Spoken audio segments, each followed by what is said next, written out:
Hoje nós iremos falar de uma doença espiritual, uma paixão, ou seja, um pecado capital, que a gente às vezes acha que não é pecado e que para nós não tem nada a ver, mas trata-se da tristeza. A tristeza é uma doença espiritual. Mas antes de falarmos da tristeza enquanto doença espiritual especificamente, vamos lembrar que é evidente que no paraíso Adão e Eva não eram tristes e que, portanto, no projeto de Deus inicial não havia tristeza. Mas, já que Deus criou o homem com a capacidade de pecar, porque o homem é livre, Deus também criou o homem com a capacidade de ficar triste. Ou seja, existe uma tristeza boa, existe uma tristeza que é dom de Deus, que é graça, e existe uma tristeza ruim. Então, antes de falarmos da tristeza ruim, é necessário nós nos darmos conta de que existe uma tristeza boa. Dessa tristeza boa e ruim, São Paulo nos fala na segunda carta aos Coríntios. No capítulo 7, ele está comentando com os coríntios a respeito de uma carta que ele escreveu. Essa carta é a chamada Carta das Lágrimas, porque São Paulo se refere a ela justamente pelas grandes lágrimas que suscitaram nele. Uma carta onde São Paulo repreende os coríntios. Essa carta não sobreviveu. Nós temos só as duas cartas aos coríntios. Essa carta das lágrimas não chegou até nós. Mas, a respeito desta carta, São Paulo diz assim no versículo 8: Na verdade, nem mesmo se vos contristei com minha carta, São Paulo causou tristeza com a carta, não me arrependo. E mesmo se me tivesse arrependido, pois vejo que essa carta, ainda que por um momento vos entristeceu, agora alegro-me, não porque ficastes tristes, mas porque a vossa tristeza vos levou ao arrependimento. Então existe uma tristeza que leva ao arrependimento, e ela é boa. Mas ele não para por aí, continua. De fato, a vossa tristeza foi uma tristeza segundo Deus.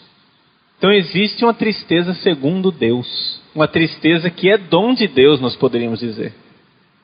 É a tristeza por nós termos perdido a amizade com Deus. A tristeza pelo pecado. A tristeza por termos pecado. Então ele diz: foi uma tristeza segundo Deus, e portanto não vos prejudicamos em nada. Pois a tristeza segundo Deus produz o arrependimento e assim leva à salvação. Existe uma tristeza que salva. Olha que coisa. E isso ninguém lamentará. Mas, agora, a tristeza segundo o mundo, essa é a tristeza que nós vamos estudar hoje. A tristeza segundo Deus e a tristeza segundo o mundo. A tristeza segundo o mundo produz a morte. Vede o que a tristeza segundo Deus produziu em vós. Quanta solicitude, quantas escusas, quanta indignação, que temor, que saudade, que zelo. Então vejam, existe uma tristeza que produz algo de bom. É a tristeza segundo Deus. Mas existe uma tristeza segundo o mundo que conduz à morte. Vamos guardar isso, essa palavra de São Paulo, porque ela é importante. E é interessante isso, porque, e nós iremos ver, a doença da tristeza está frequentemente acompanhada por um espírito de morte. E um espírito de morte tal que pode levar até ao suicídio. Vamos entender aqui esta tristeza. É o que nós queremos hoje investigar, queremos hoje estudar, segundo o ensinamento dos Santos Padres. A palavra tristeza em grego é lipé. Da transcrição no nosso alfabeto seria L-Y-P-E. Lippe. Esta é a tristeza. E essa tristeza, que é doentia, é, como todas as paixões, como todos os pecados capitais, como todas as doenças espirituais, é uma perversão da verdadeira tristeza. O que é a verdadeira tristeza? A tristeza boa, a tristeza segundo Deus. É o seguinte: eu tenho Deus, eu sou amigo de Deus, e por causa do meu pecado perco a minha amizade com Deus. Me afasto de Deus, ofendo Deus. Deus não se afasta de mim, mas eu posso me afastar de Deus. Eu me afasto dele e deveria me entristecer com esse meu pecado. Portanto, a tristeza de perder Deus seria uma salvação. Porque ela gera o arrependimento e o arrependimento leva à salvação. Mas o que é que nós fazemos? Ao invés de nos entristecermos por causa de nossos pecados, nós nos habituamos aos nossos pecados. Nós nos tornamos pessoas mais ou menos como aqueles velhos do livro de Daniel que acusaram a casta Susana, homens velhos já que de tanto tempo de servir a Deus em público, etc. Mas Daniel, jovem, acusa aqueles velhos e diz: envelhecidos no pecado. O pecado já encardiu a alma. O pecado já se tornou habitual, já se tornou pecadinho de estimação. Aqui começa, esse é o primeiro passo na direção da tristeza. Quando você, tendo pecado, perde a verdadeira tristeza e não se entristece mais pelo seu pecado. Segundo passo. Com o seu pecado, o que é que acontece? Você colocou alguma criatura no lugar de Deus. Todo pecado é pecado de idolatria. Todo pecado é colocar uma criatura no lugar de Deus. Essa criatura pode ser uma pessoa, essa criatura pode ser uma coisa, essa criatura pode ser você mesmo. Quando você coloca uma criatura no lugar de Deus, você é um idólatra. Então agora você tem um novo Deus. Para que serve mesmo a tristeza? Para chorar a perda de Deus. Agora, esta nova tristeza serve para chorar a perda do meu falso Deus. A perda do meu ídolo. Quando eu coloquei pessoas no lugar de Deus, coloquei coisas no lugar de Deus, coloquei a mim mesmo no lugar de Deus e me sinto frustrado. Por quê? Porque não tenho aquelas coisas, porque não tenho aquelas pessoas, por alguma coisa que está acontecendo com estes ídolos que eu erigi, que eu coloquei no lugar de Deus, e então eu sou tomado por esta tristeza segundo o mundo, como diz São Paulo na segunda carta aos Coríntios. Uma tristeza segundo o mundo. Então vejam, nós estudamos até agora várias doenças. Essas doenças foram doenças que colocaram criaturas no lugar de Deus. A doença da gula coloca a comida no lugar de Deus. A doença da luxúria coloca o sexo, as pessoas no lugar de Deus. A doença da avareza coloca o dinheiro no lugar de Deus. Quando eu perco a comida ou o prazer, eu sou tomado por uma profunda tristeza. Você vai lá, na gula, quer aquela comida, quer ali a felicidade. Você sente prazer, mas a felicidade não vem. E isso vai gerando tristeza e frustração. Quando você, no sexo, procura a felicidade, E você quer ter aquelas relações sexuais para que aquilo lhe dê a felicidade. Você deseja a felicidade ali. Mas você vai repetindo aqueles gestos, aqueles atos sexuais, aqueles gestos pecaminosos. A felicidade não vem porque você está cometendo uma idolatria. E então, o que acontece?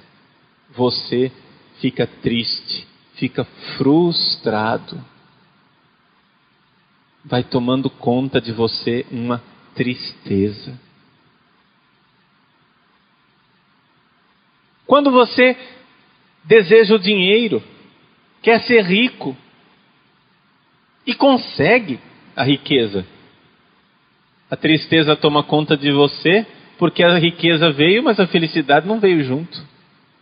Ou quando você perde a riqueza, a tristeza toma conta de você porque você perdeu aquilo que era para você o Deus que iria te fazer feliz. Então entendem como é esse mecanismo da tristeza? A tristeza, ela é uma perda, a perda de um falso Deus. Agora cuidado, e aqui a coisa fica bem sutil. Eu disse que o arrependimento pelo pecado, a tristeza, segundo Deus, é coisa boa.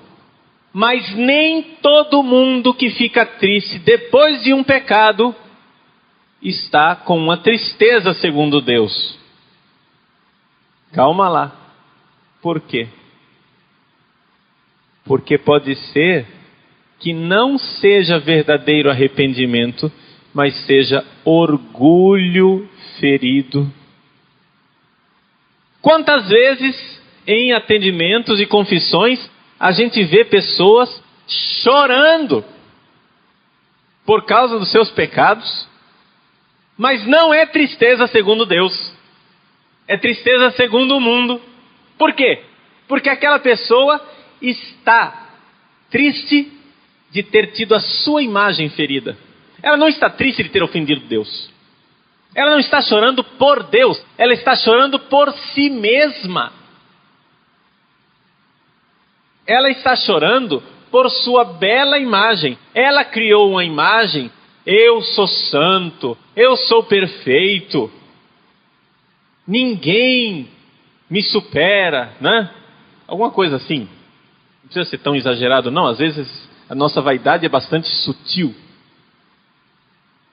Quando eu tenho a minha imagem ferida, você atende uma pessoa e a pessoa começa a choramingar: padre, por que é que eu fui fazer isso? Olha o eu na frente. Por que é que eu fui fazer isso? Como que eu fui fazer isso? Quer dizer, ela aceita que qualquer pessoa do mundo peque, isso não importa para ela não. Ela sente que qualquer pessoa poderia pecar, poderia fazer, e isso minimamente não interessa a ela. Mas como ela caiu do alto do pedestal da sua imagem idolátrica, ela chora. Não o pecado, chora o seu ídolo perdido, chora o espelho quebrado, chora a sua bela imagem narcísica de ter sido e ter sonhado com algo tão belo que não existe. Narciso, segundo a mitologia grega, vocês conhecem a história de Narciso? Narciso era um rapaz belo, e tão belo que ficava num riacho se contemplando. E aí ele olhava para aquela imagem refletida, colocava a mão e a imagem se desfazia. Colocava a mão e não conseguia alcançar, até que finalmente era tomado por uma tal tristeza que ele se joga no riacho e morre. Narciso se mata. Por quê? Pela tristeza de não alcançar aquela figura amada, que era ele mesmo. Isso mostra exatamente essa idolatria que nós podemos ter de nós. Isso nós iremos ver quando estudarmos a doença da vaidade. Mas então, nós temos 2 tipos de tristeza. A tristeza má, ela é chorar a perda dos bens sensíveis. Então vejam que trata-se de uma tristeza patológica, uma tristeza que é doentia. É uma reação patológica. Além desse tipo de tristeza, onde eu perco um bem sensível, existe também tristeza que nasce da ira. Quando uma pessoa está doente de ira, colérica, ela também pode ter uma tristeza decorrente desta raiva. Sobretudo, com uma espécie de raiva, porque tem tipos de raiva também, né? Nós iremos ver isto quando estudarmos a raiva, a ira. Existem tipos de raiva. Existe um tipo de raiva chamado rancor, que em grego é chamado de mnesikakia, ou seja, recordação do mal. Aquela pessoa que não se esquece nunca do mal que lhe foi feito e cria aquele rancor, aquela raiva que secreta, não se manifesta com tanta clareza, mas que vai crescendo dentro da pessoa e vai se transformando em tristeza também. Então existe esta realidade da tristeza que vem da faculdade irascível. Então nós vemos que os nossos desejos frustrados dão origem a uma tristeza doentia. Bom, São João Clímaco, na famosa obra que nós já conhecemos, nossa velha amiga, A Escada do Paraíso, diz assim, que se alguém, por acaso, quiser saber se está apegado a alguma coisa, saiba, quando aquele objeto ou aquela pessoa se afasta, você se entristece, você está apegado. Você precisa se curar de apego.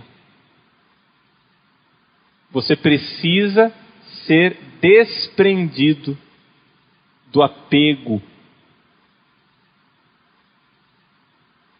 Agora, você vai dizer, mas padre, não é normal?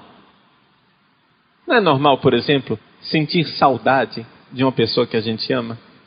Existe uma saudade boa e uma saudade má.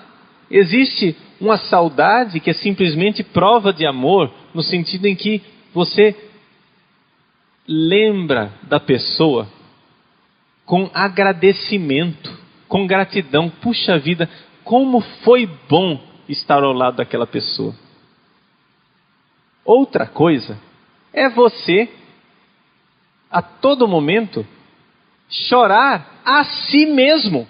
Porque vejam, por exemplo, quando acontece uma morte, tem gente que chora de forma sadia.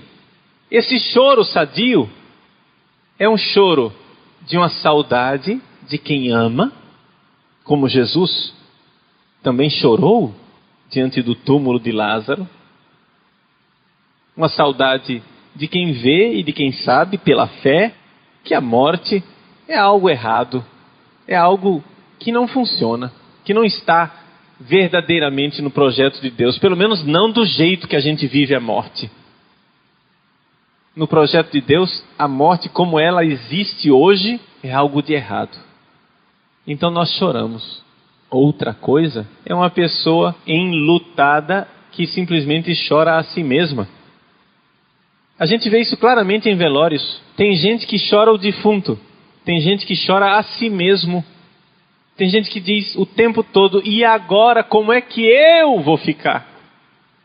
E eu? Compreende que essa tristeza não pode ser sadia. Você não está chorando porque você ama. Você está chorando porque você é um egoísta.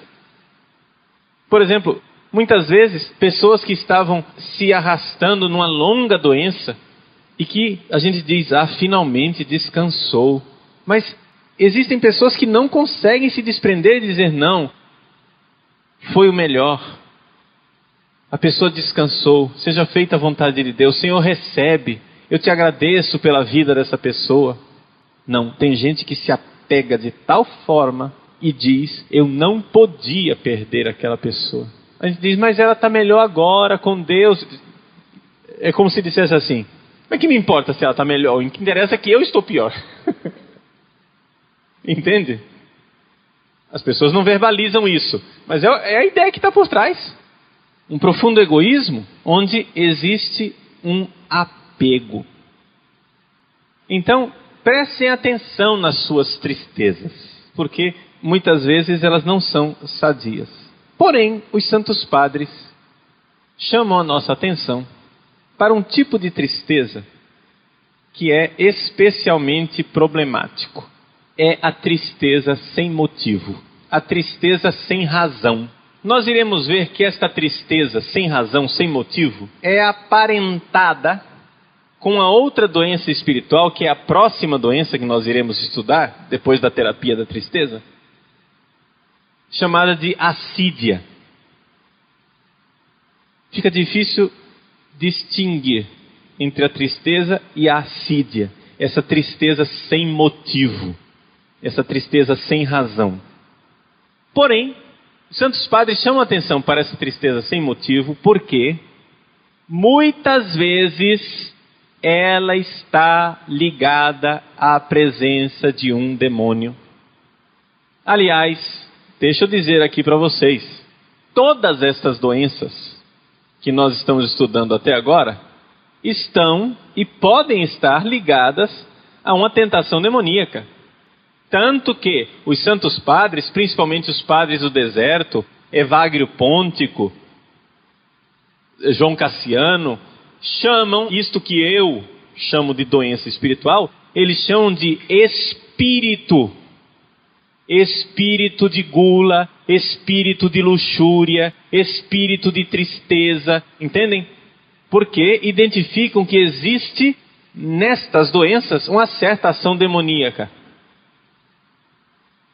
Porém, não vamos ficar muito impressionados, porque mesmo reconhecendo a presença demoníaca, os santos padres jamais dizem que nós nos curamos dessas doenças através de exorcismo. Não se trata de exorcismo. Se trata de vida ascética. Se trata de vida espiritual. Você tem que ter uma vida ascética. Você tem que ter uma vida onde há jejum, oração, etc. E os vários remédios que a gente estuda. Então, não se trata aqui de pensar que com todas essas doenças nós precisamos andar por aí com um alforge, onde a gente tem lá dentro uma garrafa de água benta e um saquinho com sal, exorcizado, porque a todo momento nós precisamos fazer exorcismos. Essas orações de exorcismo e de libertação não são mágica. Não há mágica para a gente se livrar dessa influência do demônio. O que existe é verdadeiramente um crer na palavra de Deus e uma vida espiritual constante. Não devemos nos assustar com a presença do demônio. Mas existem tristezas não motivadas que são uma tentação demoníaca. Principalmente quando esta tristeza chega a se manifestar numa forma particular chamada de desespero. A virtude da esperança é uma virtude teologal, é um dom de Deus. Mas, muitas vezes, a pessoa perde a esperança e se desespera por várias razões psicológicas, afetivas, mas também por influência do demônio. Os santos padres dizem com clareza: existe uma tristeza, principalmente a tristeza que leva ao desespero, onde o demônio age de forma direta. E, sob o efeito do desespero, o homem, a pessoa humana, se sente chamado a se entregar a paixões. Aqui é interessante. Vejam como as várias doenças se ligam umas às outras. A pessoa triste, para tentar apagar aquela tristeza, ela então sai por aí cometendo pecados que ela não faria normalmente. É aí que muitas pessoas se entregam ao sexo desregrado, aos hábitos masturbatórios, às drogas, à bebedeira. Por quê? Por causa da tristeza. Quantas pessoas entristecidas se entregam ao alcoolismo? Quantas pessoas entristecidas se entregam às drogas, ao sexo desregrado de forma cada vez mais selvagem, para tentar o quê? Apagar a tristeza que está no coração. Bom, além disso, o diabo é responsável também por uma ideia obsessiva que muitas vezes acontece de suicídio. Essa ideia recorrente de suicídio é verdadeiramente, como a gente disse no início, um espírito de morte. Um espírito de morte. É claro que uma oração de libertação ajuda. Não estou negando isto. Mas nós iremos ver que existe uma terapia da tristeza. Existe uma cura para a tristeza. Existem passos espirituais que nós podemos dar para a tristeza. Por quê? Porque isso é importante e os santos padres insistem nisso. A culpa total nunca é do demônio. Entendem? O demônio não tira a nossa liberdade. O demônio só tem uma arma. É a mentira. Essa é a arma dele. E é por isso que São Paulo insiste que nós devemos lutar contra o demônio com a espada da palavra de Deus. Ou seja, a palavra da verdade. Uma palavra mentirosa, obsessiva, repetida na minha cabeça, pode ser contraposta a uma palavra da verdade. Então, a gente precisa se apegar à palavra de Deus e usar a palavra de Deus como golpes de espada contra a presença do demônio. Então, a responsabilidade, na verdade, é do homem. Porém, atenção. Esta responsabilidade que eu estou dizendo, também hoje nós sabemos que existe a patologia, a doença mental. Então, eu estou falando aqui de tristeza enquanto doença espiritual. Tristeza enquanto doença espiritual, o homem permanece livre. Agora, existe a doença mental, onde a pessoa perde a sua liberdade. Existem doenças mentais em que a pessoa já não é mais livre. E é por isso que hoje nós reconhecemos que a questão dos suicidas, é evidente que o suicídio é sempre, objetivamente, uma desordem. É algo que não deveria acontecer, é evidente. Mas não é necessariamente um ato livre. E se não é um ato livre, não foi uma coisa pela qual a pessoa era responsável. Então, muitas vezes, a pessoa perdeu a liberdade, ficou doente, mentalmente doente, de tal forma que ela chega a atos extremos e atos até de suicídio. Por isso, cuidado. Nós não sabemos distinguir entre um suicídio onde a pessoa já não tinha liberdade e um suicídio onde a pessoa tinha a liberdade. Outra coisa ainda, uma terceira realidade sobre o suicídio. Vamos supor uma pessoa que não era doente mental, que se deixou levar pela influência demoníaca e que livremente foi ao suicídio.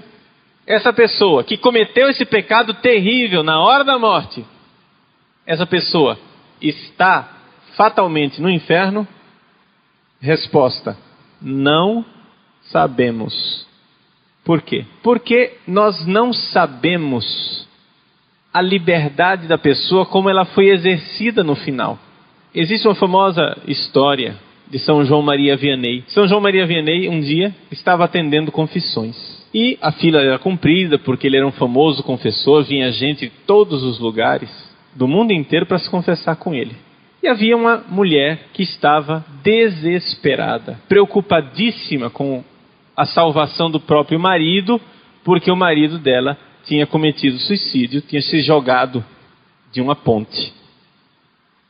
Ela estava lá angustiada na fila da confissão. São João entrou na igreja, passou pela fila, sem que ele soubesse de nada, de repente ele para na frente da mulher, olha para ela e diz: minha filha, não se desespere, houve tempo entre a ponte e a água. O que é que ele está querendo dizer? Entre a decisão de se jogar da ponte e a morte real por afogamento, houve tempo de ele chegar e dizer: que besteira é essa que eu estou fazendo? Senhor, misericórdia. E se arrependeu. E, portanto, o arrependimento, onde a pessoa, na hora da morte, clama por Deus, é acolhido por Deus.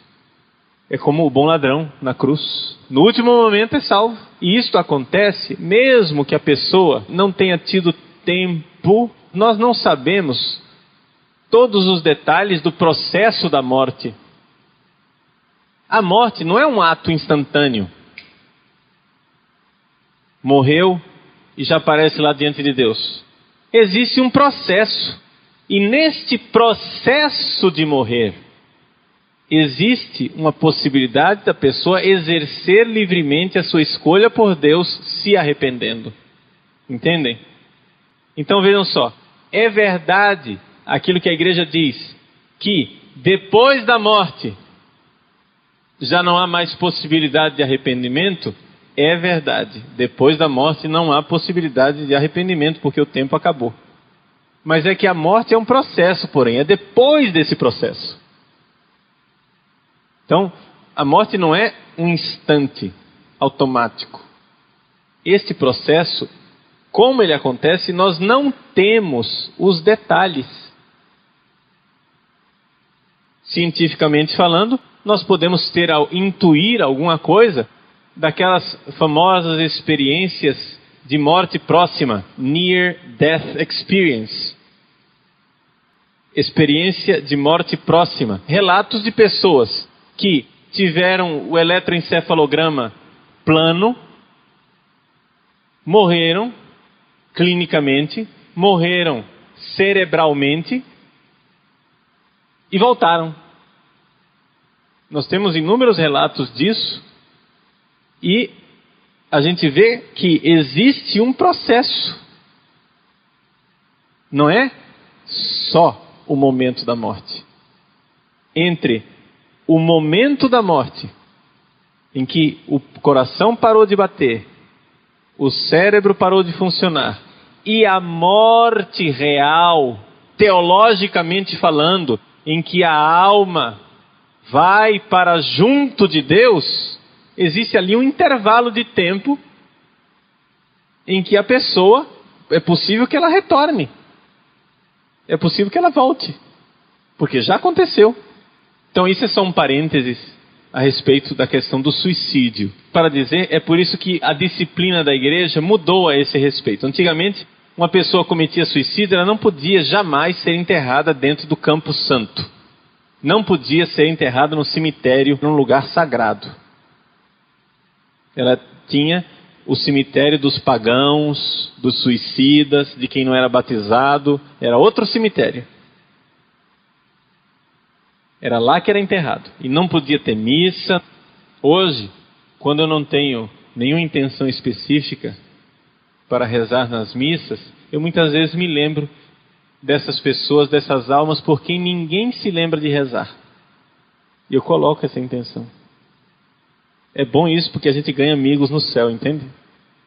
A gente vai e reza por eles, eles ficam nossos amigos e depois intercedem por nós. Nós cremos que a tristeza é uma doença da alma. E ela tem efeitos patológicos. O livro de Sirac, Eclesiástico, ele diz assim: a tristeza perdeu a muitos. A tristeza causou a perdição de muitos.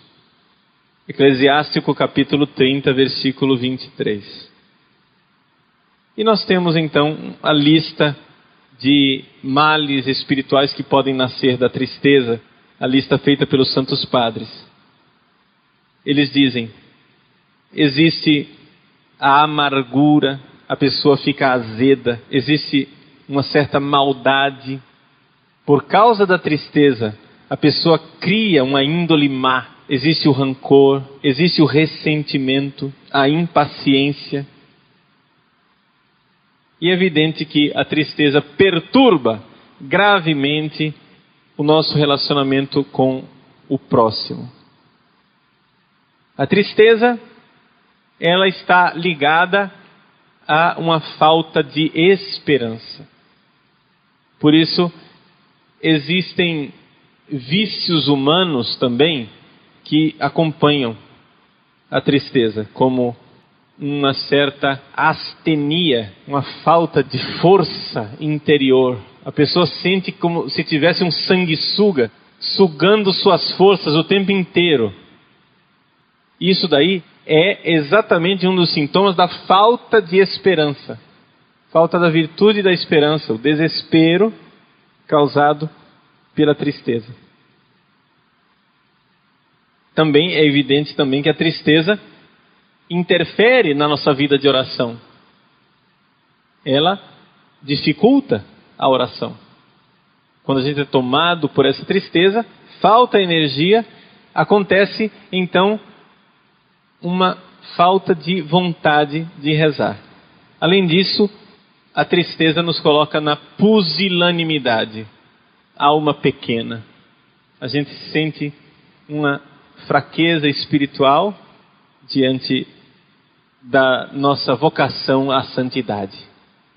Vocação para alcançar Deus e alcançar o nosso bem-estar. Essa é a descrição da doença. Não falamos do tratamento. Do tratamento nós iremos falar na semana que vem. Mas eu não vou deixar em completo suspense. Gostaria já de dar uma pequena orientação, porque eu sei que a tristeza é uma doença espiritual muito comum, principalmente num mundo como o nosso, onde nós procuramos a felicidade aqui na Terra. Ser amado e saber que eu sou amado é a cura maior para qualquer tristeza. Ontem de manhã eu fui pregar para casais da Renovação Carismática. E um casal foi dar testemunho. E no meio do testemunho do casal, a senhora disse uma frase que para mim serviu de palavra de Deus, de alimento, de cura para a tristeza, porque é uma frase que resume o Evangelho de forma extraordinária. E eu quero partilhar essa frase com vocês, para ela servir de remédio imediato agora para a nossa tristeza. Porque a raiz da maior parte de nossas tristezas está na falta do amor, de não nos sentirmos amados por Deus, por nos sentirmos abandonados por Ele de alguma forma, ou não nos sentirmos amados pelas pessoas ao nosso redor. A cura fundamental de ser amados Então, essa senhora dizia assim, e com isso ela resume o Evangelho: eu não sou amada quando mereço, porque quando eu menos mereço, é que eu mais preciso ser amada. Eu não sou amada quando eu mereço. Isto é o Evangelho puro. Os fariseus queriam ser amados pelas suas virtudes, por aquilo que faziam. Nós sabemos que somos amados mesmo quando não merecemos. E aqui é que nós vemos a verdadeira tristeza, a tristeza segundo Deus, a tristeza boa. Como é que a gente distingue a tristeza boa da tristeza má, que é simplesmente um complexo de culpa, que é um egoísmo? Nós distinguimos porque a tristeza boa, que gera o arrependimento, depois tem como fruto a alegria. Porque a pessoa se sabe perdoada. Eu não sou amado quando mereço. Pobre de nós, se nós fôssemos amados somente quando merecemos. Infelizes de nós, se nós precisássemos ter méritos na nossa conta corrente para sermos amados. Eu não sou amado quando mereço, porque quando eu menos mereço, é que eu mais preciso ser amado. E é assim que Deus nos ama. Esta é a escola do amor, e esta é a cura de toda tristeza. O Evangelho é isto. O Papa dizia na sua entrevista, O Sal da Terra, que o Evangelho, viver o Evangelho, é viver esta certeza inabalável e inquebrantável de que eu sou amado, e amado por um amor sem defeito, infinito, eterno, absoluto e incondicional. Atravessar os nossos dias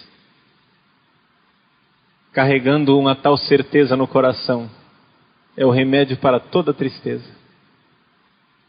Não importa o que está acontecendo com você, mesmo que você não entenda o que está acontecendo com você, mesmo que seja loucura a dor que visitou o seu coração, mesmo que você olhe para Deus e não entenda por que e como Ele está permitindo isso, diga: Senhor, eu não vos entendo, mas eu sei que me amais. Carregar esta certeza do amor. Nós precisamos dar a Deus esta fé. Esta fé no amor, esse dizer sim, eu creio no vosso amor, gera em nós a esperança, que é a cura da tristeza. Então, aqui é só uma pequena prévia daquilo que nós iremos ver na nossa próxima aula a respeito da tristeza e a cura que nós precisamos alcançar da tristeza e do espírito de morte que toma conta de nossas almas.